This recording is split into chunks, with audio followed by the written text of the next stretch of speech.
What goals did you set for 2025? If better sleep is one, Symbiotica's magnesium L-threonate helps you wake up refreshed. For gut health, their glutathione supports digestion and reduces bloating. Symbiotica is one of the most transparent brands out there, never compromising on quality or sourcing.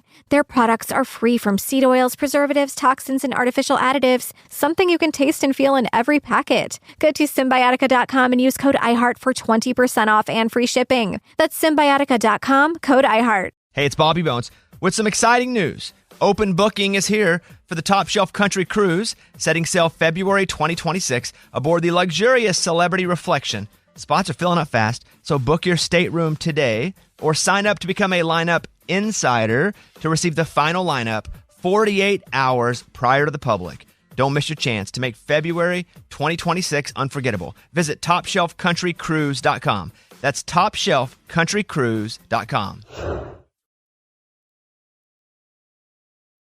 But there's no dark matter in that entire galaxy. I know, crazy, right? And it's the second one they found. And then that image of the event horizon of the black hole? Oh, dude, how does 2020 top 2019? Right? Hey, guys. Eli, what are you doing here? We don't record for a couple hours. Yeah, this is Cecil and I do our Citation Needed Astronomy Consortium once a month before we record. That's what we're here for. Yeah, that's why we're here. I know. I wanted to see if I could join your astronomy abortion Get club the thing. fuck out Cecil, I'll handle this. I'm pretty sure you wouldn't have any fun with it, Eli. It's just a lot of science-y talk. Equations, theories. What? That sounds amazing. Super fun. I love theories. Not those kind of theories. God. Okay. All right. Here you go. Name 3 planets. Captain, Fitness, and Hollywood. No, go away. No. Look, hey, is there any way? Come on. Is there any way I can convince you? Yeah. You know what? I'll tell you what. If you take care of Heath every time he gives us shit for liking smart guy stuff, you can be an auxiliary member of our astronomy abortion. Deal. I'm in. Consortium. Ha! What up, nerds? Just nerding it up in here with your nerd faces.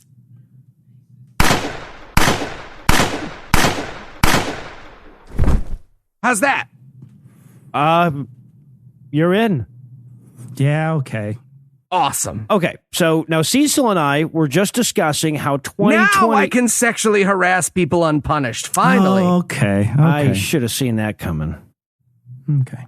Handshake. Just become a comedian. You could do it then.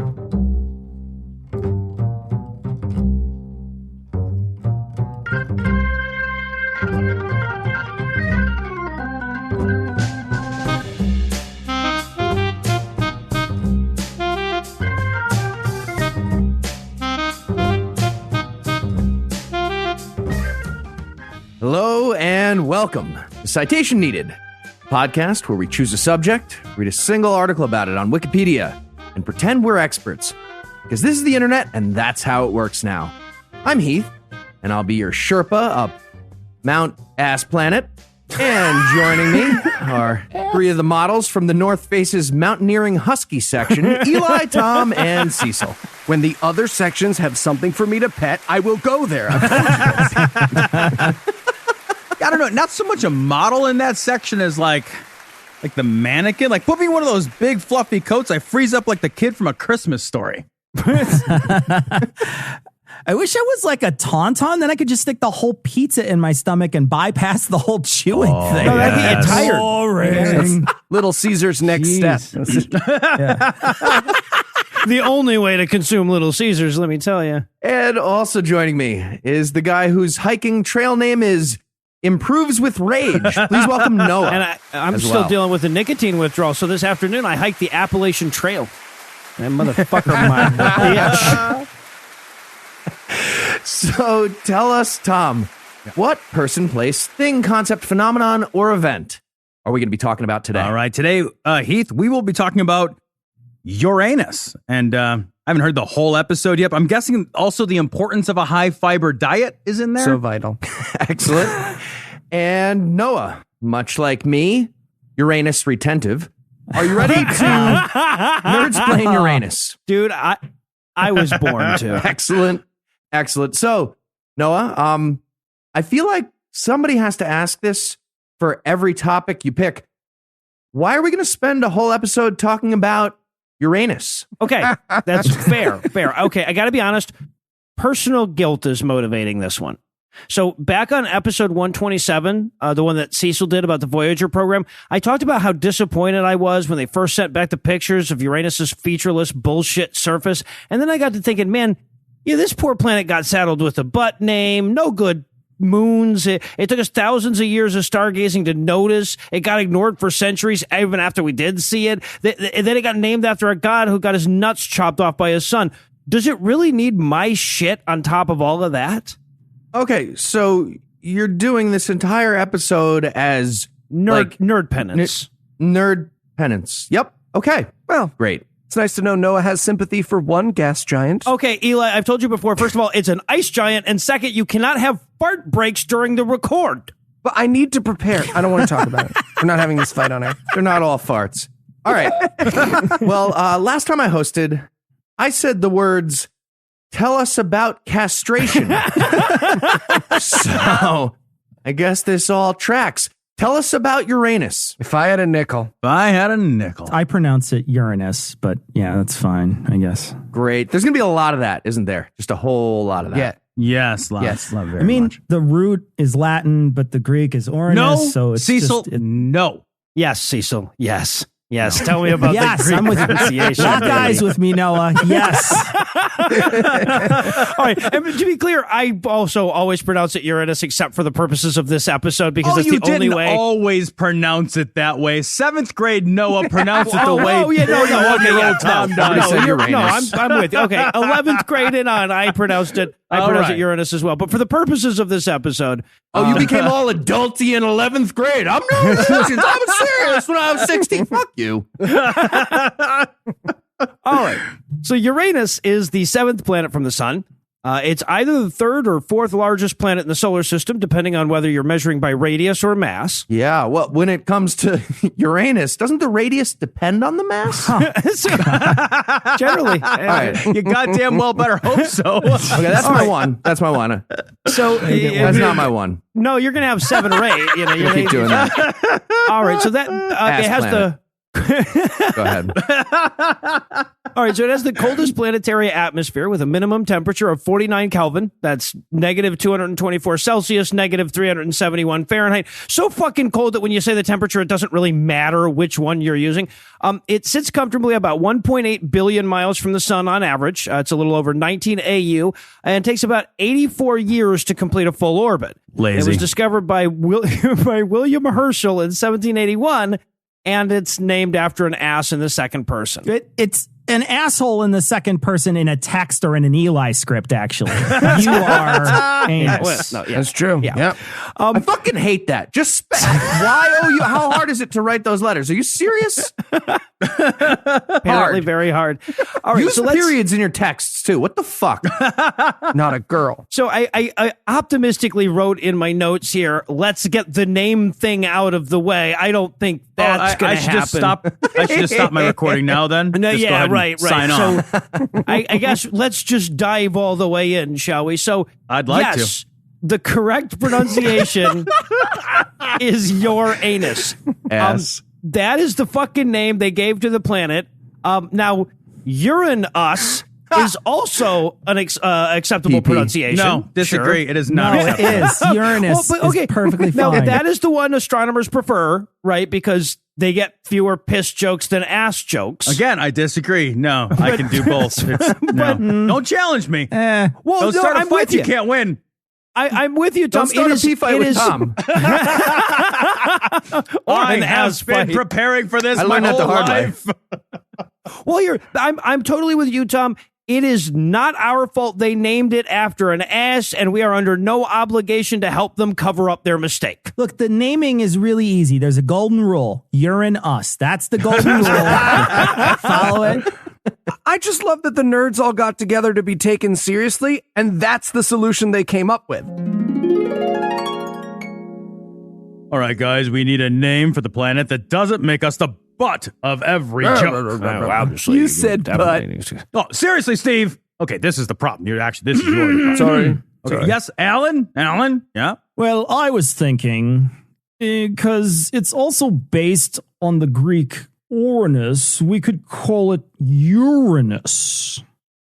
Urine us. That's what you're going. Yes.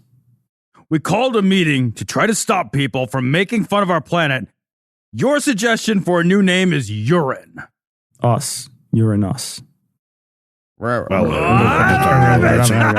Yeah, they'll never make fun of that one. Right? Yeah. He's with me. This guy's All right. with me. Crushing it. Gentlemen, next order of business.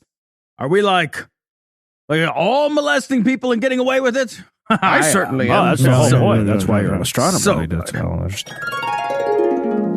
All right, so I should point out that Uranus isn't the name that Herschel wanted for the planet that he discovered. No, yeah. Well, no, it's not better. He wanted to name it George. Seriously. What did he want it to help him pet the rabbits too? Was he? He was not the brightest astronomer in the bunch, huh? He was pretty fucking bright. Okay, so like he wanted the planets to be Mercury, Venus, Earth, Mars, Jupiter, Saturn, and George. I just want to give that to him now. I just like that's it. No, it works comically, right? Roll it back. Well, okay. Now, to be perfectly fair, he wanted it to be called Georgium Sidus, but that's just Latin for Planet George, right? Yes. But he had good reason. He was a smart guy. Look, he was a British subject. The king's name was George, and naming a fucking planet after the king is the kind of thing that gets you the biggest telescope on the block. By mass or radius? How big? Okay, what if you move Uranus to me and I just hold the telescope in place? You're not moving it back. You said you would move Just it back. slowly. I'm holding still, and we're just. Are you doing an ellipse? Outside of the British Isles, everybody agreed that was a stupid name for a fucking planet. A lot of people wanted to call it Herschel after its discoverer. No better. Well, that's exactly. That's also a shit name for a planet. Now, Swedish astronomer Eric Prosperin proposed the name Neptune, right? That's an awesome name for a planet. And to be clear, that was on the multiple choice when they went with their fucking planety McPlanet face bullshit. And that's because German astronomer Johann Elert Bode punked astronomy for all time by suggesting the name Uranus after the Greek god Uranus. And that's right. They actually changed the pronunciation of Uranus to make it this bad. Why would you go out of your way to do that? I have no idea. And it's OUR anus. Like, I mean, like they went from it went to second person anus to shared anus. I'm thinking a shared anus is better for porn, but worse if it's like bumming a cigarette. You know, that's not. Speak for yourself, Cecil. I would love to try another person's anus for a while. Mine is not. I think that's just polyamory. And it sounds amazing. It sounds delightful. It does. It does sound that way, doesn't it? Anus envy. I get it. Yeah, it was. All right, so now Bode's argument, apparently, by the way, was that Saturn was the father of Jupiter, so the next planet out should be the father of Saturn, which makes sense, except there really wasn't a Romanized version of that god. Okay, this is the nerdiest problem that is not actually. No one's trying to solve this but these guys. We ended up with a bunch of Roman gods followed by a Greek one, and that's fine, I guess, right? Less, fewer. What does it fucking matter if there are rules? But anyway, it took a long fucking time to settle this, apparently, with a bunch of people sticking with Herschel's wishes and calling it Planet George. Awesome. It wouldn't ultimately be settled until 1850, nearly 70 years after the announcement of the discovery, when the last reference still holding out, the HM Nautical Almanac Office finally switched from Georgium Sidus to Uranus. The one guy who's been yelling nay the whole time gets outvoted, and he's just like, seriously? Okay, then. Let's name the next one fucking Butthole Vania. That's my vote. That's what we're doing. It took 70 years for somebody to finally give up Uranus. That's impressive. It's not surprising, but impressive. Yeah. Also, by the way, other languages don't apparently have this problem. Right? There are parts of the world where Uranus has a cool name. In Chinese, Japanese, Korean, Mongolian, and Vietnamese, its name literally translates to Sky King Star. Yes. That's awesome. What? That's yeah, amazing. in Thai, it's called Dao Maritayu, after the Sanskrit word mirtu, which means death. It's literally called the goddamn Death Star in some cultures, and we call it Uranus. To be fair, after some hot peppers, my anus becomes a Death Star too. So Well, that's true. Like, no, if it was Tom's anus, that makes sense. Uranus is just rolling down the street, and a guy in a white shirt and a briefcase is standing there, won't get out of the way. Just keeps on trying to move around him. Great. Thanks, Cecil. Now people can't find our podcast in China. Yeah, I think people already couldn't find our podcast in China, Eli. So anyway, let's back up here a bit. Since the earliest days of stargazing, people identified a number of stars that didn't move like the rest of them. So we call those planets, which literally means wanderer. And from prehistory, humanity knew about 5 of them: Mercury, Venus, Mars, Jupiter, and Saturn. You tack on the non-planets, the sun and the moon, and you've got the 7 planets known to ancient astronomers. This is the state of human knowledge since way before we figured out writing, all the way up to 1781, when William Herschel comes along and says, missed one. Right there. Now, for people that live in an era where we discover new planets on the order of like damn near 200 in 2019, it's probably hard to get your head around what a big fucking deal this is. Right? Like, they found a couple new continents 3 centuries earlier. They still haven't shut up about that. And the combined surface area of the Americas, less than 16.5 million square miles. Uranus is 3.1 billion. It's like okay, all right, but I think it's pretty fair to say that when getting excited about Uranus, bigger isn't always better. I don't know that it's safe to say that just universally. Anyway, the point being, mathematically speaking, this is 200 times a bigger deal than discovering the Americas. Plus, there weren't already people on Uranus going, hey, we've known about here this whole time, by the way. Yeah, to be honest, it would be a lot better if Christopher Columbus stuffed that smallpox blanket in his anus. I mean, that would Or in King George or King Ferdinand. Yeah, there's a lot of anuses to choose from. So let's be clear about what exactly William Herschel discovered, because it's not like he was the first person to see Uranus. It's visible with the naked eye on a clear night. In fact, it's possible that the earliest recorded observation of it goes all the way back to 128 BCE, when a Greek astronomer named Hipparchus put it in a star catalog. And while that one's disputed, we know for a fact that it was cataloged by the English astronomer John Flamsteed in 1690 and French astronomer Pierre-Charles Le Monnier in the mid-1700s. Nailed it. Thank you. And that motherfucker observed it at least a dozen times over 19 years, including on 4 consecutive nights. 4 consecutive nights with Uranus? No wonder nobody believed him. That's bullshit. All right, but despite all these observations, all these learned motherfuckers kept assuming that they were just observing another star, because that's what was out there, right? You had the sun, the moon, the 5 planets, meteors, comets, stars. It basically didn't even occur to them that it might be something else. Okay, wait, sorry, but the precedent for planets wasn't established by the 5 other planets? That just Apparently not. No. For that epiphany, we need Sir William Herschel. Or I guess at this point, just regular William Herschel. People still think that right above the clouds, the benevolent creator of both the universe and child cancer sits on a literal throne. A lot of shit doesn't occur to us, man. Yeah, thank you. Thank you, Cecil. You think Herschel ever gets butthurt about other kinds of night? Like, oh yeah, no, I discovered a planet. What did you do, Sir Elton John? Oh, you wrote some songs? Cool. No, I like your songs. They're good songs. They're great. She was a candle in the wind. So, Herschel was 9 kinds of brilliant. Okay, he was a German-born composer that migrated to Great Britain in his late teens along with his sister Carolyn. And honestly, Carolyn deserves an episode of her own. Okay, so in her long career in astronomy, she discovered several comets. She became the first woman to ever receive a salary as a scientist. Yeah, but she got a girl's salary. It's like 79% of a real one. Right, It's not even not worth even mentioning. at that time, I'm sure. She was also the first woman in England to hold a position in the government, and she lived to be 98 years old, which is a feat I would have to match to list all the academic honors she was the first woman to receive. But getting back to her brother here, by today's standards, composer / astronomer probably seems like a weird double major, but in Herschel's day, there was this whole class of like just smart at all kinds of shit people that Herschel wanted to join and was qualified to join. So this composer decides to, no shit, buy a few How to Build a Telescope books. couple books on astronomy, book on trigonometry, another on optics. He takes a few lessons from a local mirror maker on how to do glass shit, and then he builds himself one of the world's best telescopes. Hey, nerd. What you doing with that tube there, Herschel? It's for Uranus. Bend over and I'll show you, motherfucker. Go fuck yourself.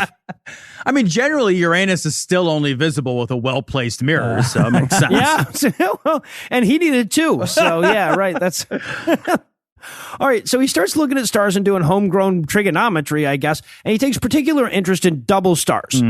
So these are pairs of stars that appear from our vantage to be really, really close to one another. And the prevailing theory of the day is that close observation of the distance between these stars over time was going to give us our first observation of stellar parallax.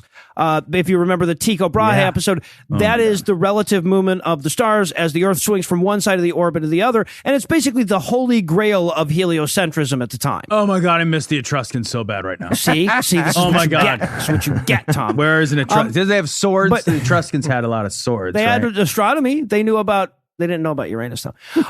But while he's looking for double stars, he finds something a hell of a lot more interesting. In March of 1781, he happens upon a disk that shouldn't be there because disks aren't there, right? Stars are points of light. So he assumes he's not focused right. He fiddles with the telescope for a bit, and then he goes, oh shit, I hope they don't give it an ass name. Yeah, well, that's what Joe Badonkadonk said about his kid, too. I will have you know that the Badonkadonks twerked to build this nation, my friend. Twerked over on the Mayflower. Killed Amy Fisher. So, Topical. Foucault. all right, so Herschel announces his discovery the same month and becomes Thank you, the Cecil. first person in human history to expand the borders of the goddamn solar system. He was an overnight celebrity, and just so nobody would later accuse him of just getting lucky on this one, he also pioneered the use of spectrophotography to measure the chemical makeup of stars. He was the first to discover the seasonal shift in Mars polar ice caps. He discovered 2 new moons of Saturn, including its second coolest one, and he was the first to figure out that those double stars were what we now call binary stars and are actually stars orbiting one another. Planet Butthole. Classic. Yeah. All right. Time for a break for some apropos of nothing.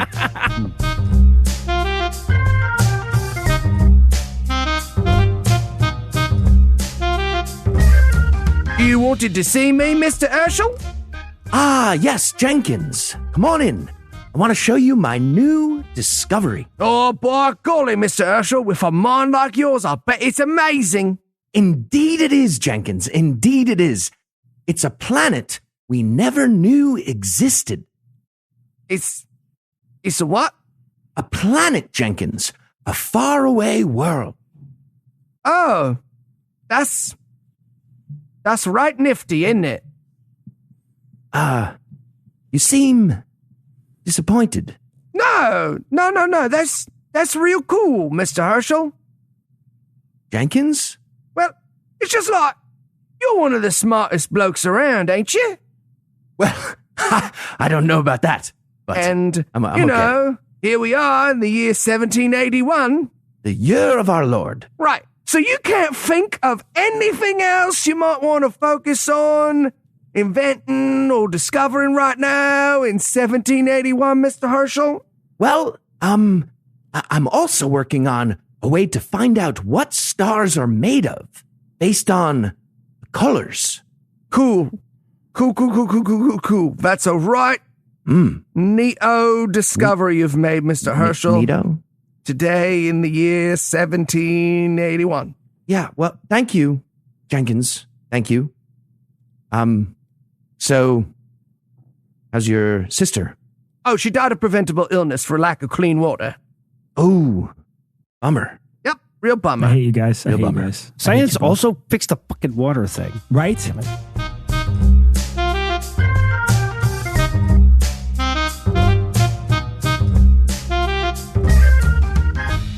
And we're back. Noah, you were telling us about how NASA is a giant waste of No, money, and people no, used to do the same no. thing with I Lincoln wasn't- logs and fucking I loose wasn't- glass. What What's I was next? doing I that. wasn't telling you any of that. You said he okay. wasn't doing that. What I So, heard. No, it despite wasn't being that. real boring to look at, Relax with the erections over there. Just tell the story. all right, fine. Okay, so So despite being really boring to look at, Uranus has a lot of weird shit going on. Okay, it's not always the look of Uranus that makes it exciting, Noah. It's usually the look. In fact, this planet is so fucking weird that it feels intentional. Okay, it's like Uranus has planetary middle child syndrome. It looked at Jupiter's massive size and fractal bands of color, Saturn's majestic rings, and Neptune's haunting sapphire hue, and it was like, oh, fuck, man, I'm going to need to spin sideways with all kinds of orbital eccentricity if I want any attention. You get a lot of shit for not looking good, but that August picture looks way more interesting than the January one. It's like Uranus saw itself in the news, hit the gym, started eating better, learned the proper angle to take a selfie in 7 months. It was way better. Yeah, my proper selfie angle is at someone else. Yeah, it took you a while to figure that out, but you did figure it out. Okay. The president's angle is at Rocky Balboa. So. All right, so let's start with that orbital eccentricity. So the Wikipedia article gives about 6 different estimates on the planet's average distance from the sun because it changes quicker than a mood ring.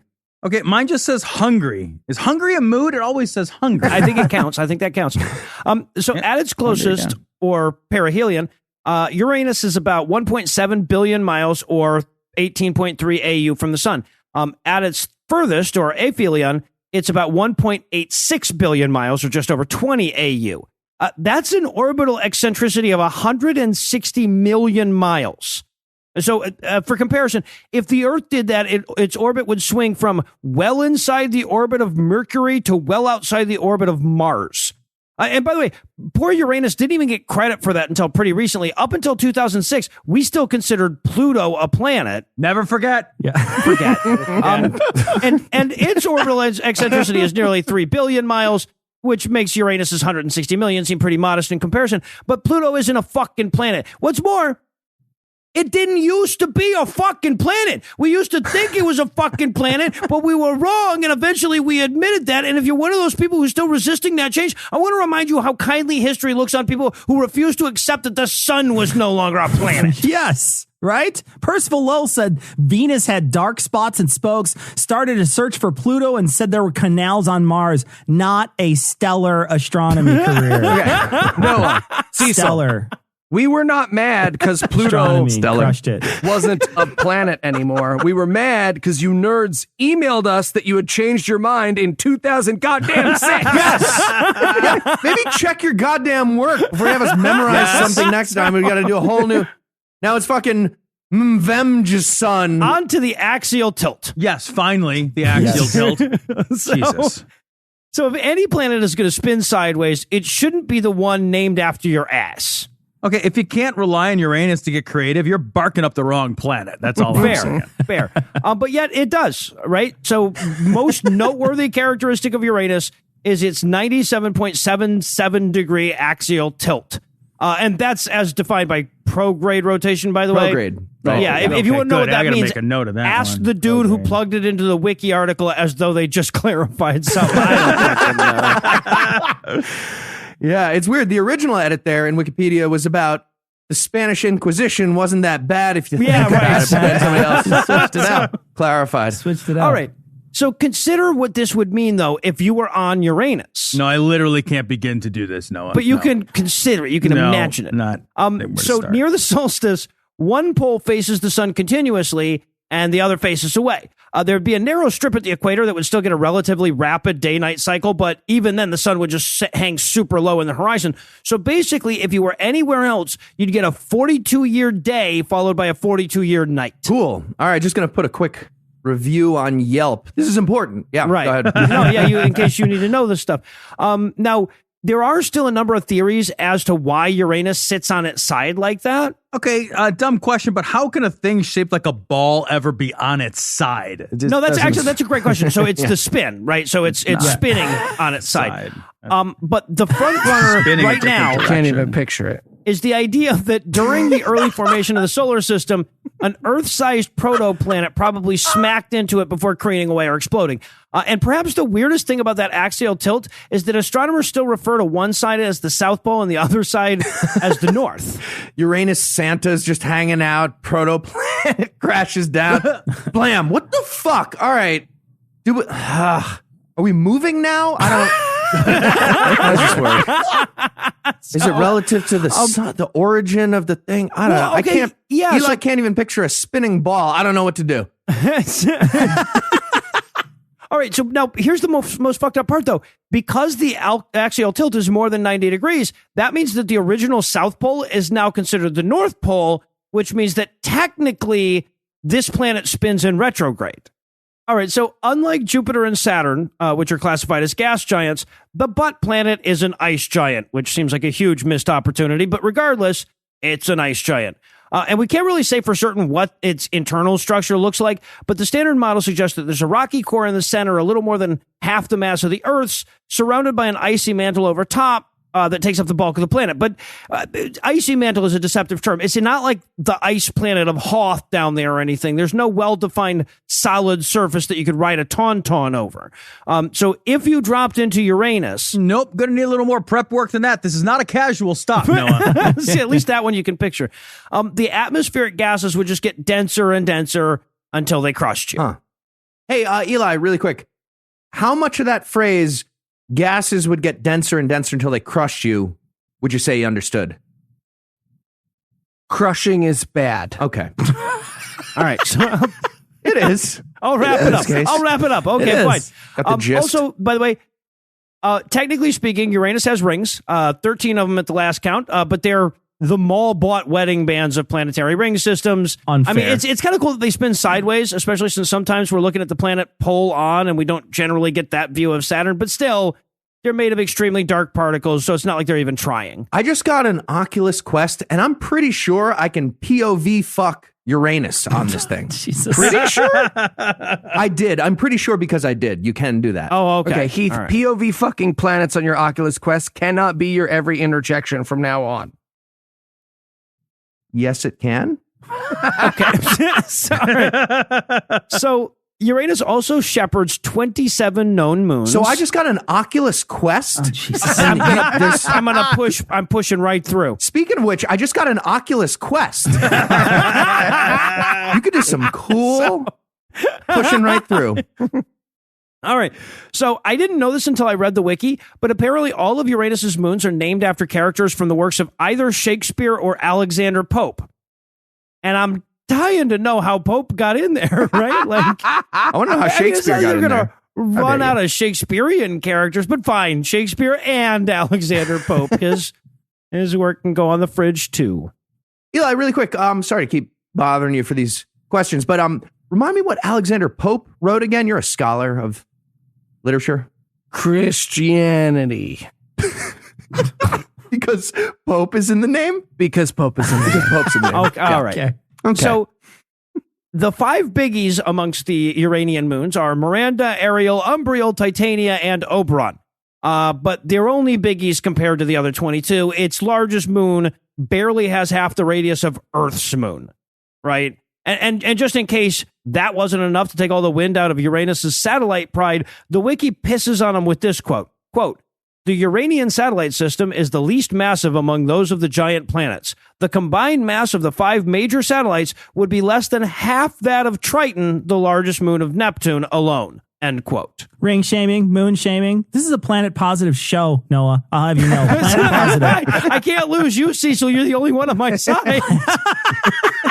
I mean, I don't know if it's all that bad. If you're going to have a bunch of balls hovering around Uranus, maybe erring on the small side might not be all that bad. That's all I'm saying. I knew I'd win you going over for with that small, argument is what eventually, I'm trying Tom. to make that.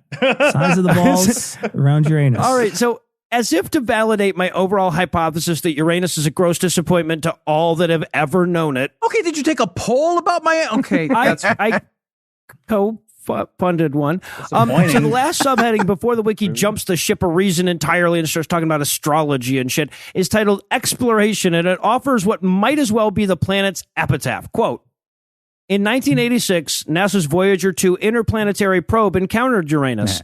This flyby remains the only investigation of Uranus carried out from a short distance, and no other visits are planned." End quote. Look, we tried it and we didn't like it. You're being pushy. And as if to emphasize that point, by the way, Voyager 1 passed up on seeing Uranus altogether to get a closer look at one of Saturn's moons. In fact, when the Cassini spacecraft was done with all its Saturn shit, NASA considered a mission extension that would have sent it out to Uranus to check out some shit. But ultimately, despite the fact that they already had a camera floating around in outer space that had nothing else to do, they chose to crash that motherfucker into Saturn. All right, Noah, if you had to summarize what you've learned in one sentence about Uranus, what would it be? They might as well have just called it George. That would have been excellent. That would have been amazing. Two votes. George. And are you ready for a quiz from the panel? I am ready to get all up in Uranus. Yes, I sure am. All right, Noah. If Uranus were discovered today, what would it probably be called? A. Planety McPlanetface. B. Noah's joke. Go ahead. Trump Planet. C. XJ77104, because you nerds stopped fucking coming up with names. Probably close, yeah. Or D. The Amazon Prime Directive. Oh, that's good. That's good. Actually, those are all very good choices, but I feel like A has aged well since I made that joke earlier, so I'm going to go with A. Thank you. So mean. All right, Noah, you missed actually one of the most important details about Uranus. Oh, okay. So which of the below is true? A, as Uranus moves through the universe, it expands to accommodate its position in the relationship. B, Uranus wasn't ignored by the other scientists. It was just waiting for the right guy. Or C, the gas clouds of Uranus are made of hydrogen sulfide, so the place literally smells like ass. I'm going to go with C, if for no other reason than it allows me to point out that 2.3% of the atmosphere is methane, too. That's why it's gives it the blue color. All right, Noah. I know you're not a huge fan of how Uranus looks. But what's the best way to cover it up? A, G-string theory. B, a celestial pole. C, a stellar paraslax. Or D, whatever you choose, accessorize with a form-fitting Kuiper belt. Okay, well, stellar paraslax for Uranus is the most divinely nerdy thing ever said. Beautiful. So I'm going to go with C, but I'm going to do it from a bowing, prostrated position, Cecil. All right. I think Noah got them all. So Noah is the winner. That's right. Yeah, C is... That's right. No, I'm sorry. With stellar paraslax, Cecil is the winner. So he deserves more airtime after that joke. I'm going to give him the next essay. Yeah. All right. Yay. Well, for Tom, Noah, Cecil, and Eli, I'm Heath. Thank you for hanging out with us today. We'll be back next week. And by then, Cecil will be an expert on something else. Between now and then, you can hear Tom and Cecil on Cognitive Dissonance. And you can hear Eli, Noah, and myself on God-Awful Movies, The Scathing Atheist, and The Skeptocrat. And D&D minus occasionally. And if you'd like some more audio medium butt stuff in your life, you can make a per episode donation at patreon.com/citationpod. And if you'd like to get in touch with us, listen to past episodes, connect with us on social media, or take a look at the show notes, be sure to check out citationpod.com.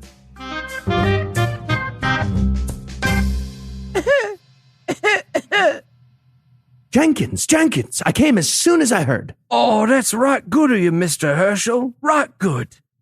Yeah, the doctor says the plague has affected your humors mightily. Indeed it has, Mr. Herschel.